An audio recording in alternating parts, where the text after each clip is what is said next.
জয় নিতাই, জয় গৌর, জয় জয় শ্রী রাধে শ্যাম। শ্রী শ্রী রাধারানী আবির্ভাব তিথি সম্বন্ধে একটু আলোচ্য বিষয় বলতেছি। ব্রহ্মাণ্ড পুরাণ এবং রূপ গোস্বামীর ললিত মাধব নাটক হইতে উদ্ধৃত। তাই প্রথমে আলোচ্য বিষয়, রসিকস্য করে কৃষ্ণ পরম করুণ, এই দুই হেতু হইতে ইচ্ছার উদ্গম। গোলক বিহারী কৃষ্ণ গোলকধামে তিনি পীঠস্থান, কোনো কোনো মনন্তরে কোনো কোনো ব্রহ্মাণ্ডে তিনি লীলা প্রকট করেন, আবার চলে যান।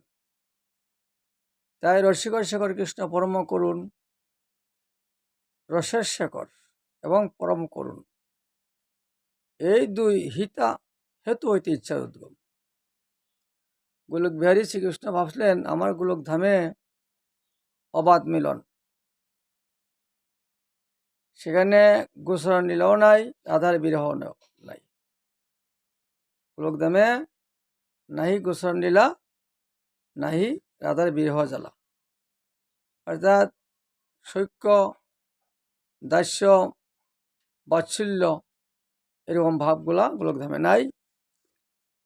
এই জন্য তিনি রসিক শেখর বলে ভাবলেন যে এই চারটি ভাব আমি বৃন্দাবনে, বৃন্দাবনে আমি লীলা প্রকট করব, আর জগৎবাসীগণকে আমি জানাবো আমার গোলকধামের লীলা।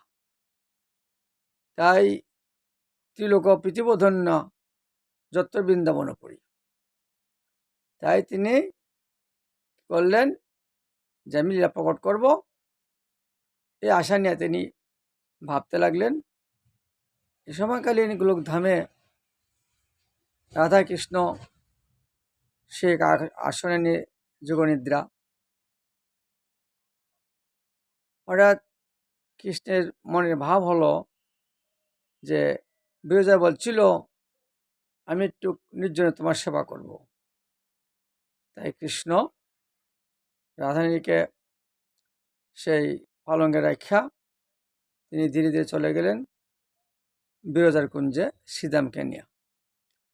বললেন, শ্রীদাম তুমি থাকো এখানে, আমি বিরজার কুঞ্জে চলছি, একটু সেবা করবে বিরজা, কেউ যাতে আসতে না পারে, তার মানা। বলছেন যদি রাধাই না আসে পড়ে, রাধাই নো তার মানা, কেউ আসতে পারবে না। তাই তিনি গেলেন বিরজার কুঞ্জে, বিরজার সিংহাসনে বসাইয়ে কৃষ্ণকে পদধূত করলেন এবং শুষ্ক বস্ত্র দ্বারা চরণ মুছাইলেন, গন্ধপুষ্প ধূপ দ্বীপ দ্বারা পূজা সমাপন করলেন, ভোগ দিবেন। এমন সময় কালীন রাধারানী দেখলেন যে আমার শ্যামসুন্দর নাই। তাই তিনি এদিকে এদিকে খোঁজাখুঁজি করতে লাগলেন, পাইলেন না। এবার সুরাজ চলে গেলেন বিরজার কুঞ্জে। দেখেন যে শ্রীরাম দ্বার রক্ষক, শ্রীদাম সে বিরজার কুঞ্জে কৃষ্ণ আছে কি? আছে তো, কিন্তু দ্বার মানা। কি আমার দ্বার মানা? না না, দ্বার ছাড়ো, আমি চলে যাব।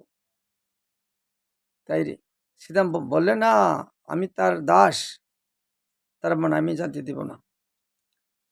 রাধারানী বললে আমি জোরেই ঢুকবো। তাই এখানে ধাক্কা থেকে হলো, এমনকি শ্রীদেব অভিশাপ দিলেন যে তোমার এত আকর্ষণ, আমি তার সখা, আমি তার দাস, আমার সেবায় বঞ্চিত, যাও তোমাকে অভিশাপ দিলাম, তুমি যাতে 100 বছর কৃষ্ণ হারা হোক। কি তোমার এত বড় সাহস, এত বড় স্পর্ধা, আমিও তোমাকে অভিশাপ দিলাম, তুমি